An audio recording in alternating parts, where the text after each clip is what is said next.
They tell you that Africa had no history before the maps.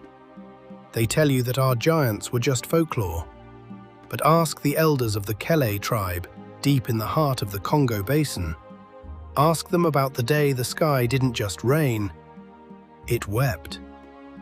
Before we begin, subscribe to African Storyverse and click the notification bell, because every week we uncover the forgotten giants who shaped Africa. The world tried to bury these stories. We refused to let them stay buried. In the 1880s, in a village the maps had not yet named, there lived a girl called Nia. She was the last descendant of a line the people called whisperers, souls who could hear the voices of their ancestors moving through the wind. Not as metaphor, as memory. Her grandfather was the last great whisperer, and he was dying. He told her what the wind had already begun to scream. The Iron Serpents were coming, ships, from the horizon, carrying men who did not see the forest, only timber, who did not see the people, only labor. To most people, a ship on the water is just wood and sail. To Nia's grandfather, it was the end of a world that had never needed to write itself down, because the wind remembered everything. The central conflict of this story is not spears against guns. It is spirit against forgetting. When the strangers reached the village, they did not ask whose land this was. They walked straight to the sacred Iroko, the living pillar where the ancestral spirits of the Kele were said to rest, and they raised their axes. Every strike was a name erased, every falling branch a prayer cut short. Nia felt it in her bones before she heard the crack. The wind went silent, and in that silence her grandfather's final instruction burned.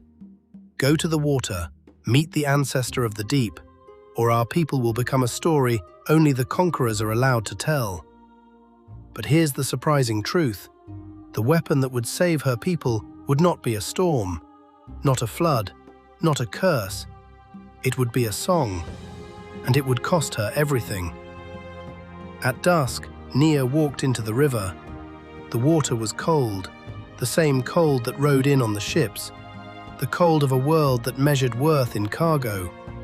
She swam until her lungs burned, until the river floor opened into a vision. Not a monster, not a demon the missionaries would later invent. A queen, golden skin, silver eyes.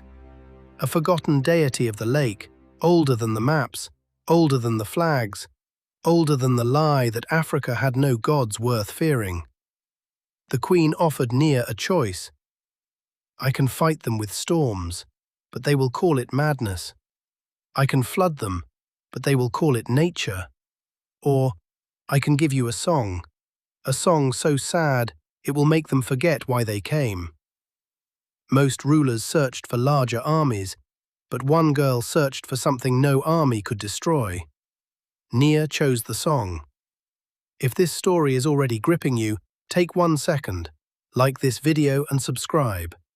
It tells YouTube that Africa's forgotten chapters still deserve to be heard. She returned to the village as the first boots hit the mud, and she sang. As she sang, the birds stopped chirping. The wind halted, as if the ancestors themselves were holding their breath. The men stepping off the Iron Serpents heard the melody. For one brief, fleeting moment, they dropped their swords. They wept. They remembered their own mothers. They remembered their own distant homes. They remembered that they, too, had once been someone's child, before they became someone else's weapon. But the song's magic was too strong. It did not only make them sad. It burned the memory of conquest from their minds. They wandered into the forest, lost forever.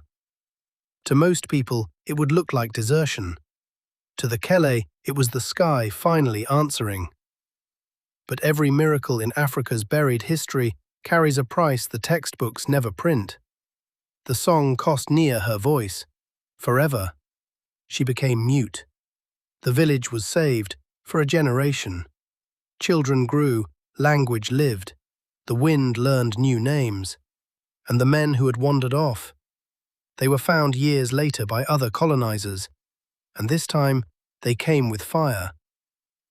The forgotten giants were never only kings and queens on thrones of gold. Sometimes they were a child who spent her only voice to buy her people time.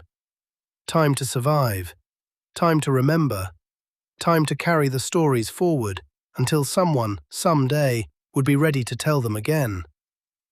So the next time someone says Africa had no history before the maps, remember Nia. Remember the day the sky wept. Because sometimes the greatest chapters of history are the ones most people have never been taught. The Kele tribe survived. Their language still exists. But no one sings the song of Nia anymore, because a song that makes your enemy weep also makes your own heart bleed. If this story inspired you, like this video, subscribe to African Storyverse, and click the notification bell, because Africa's greatest stories are only just beginning. Comment below, should Nia's song be remembered, or was its silence the real protection? I'll see you in the next chapter.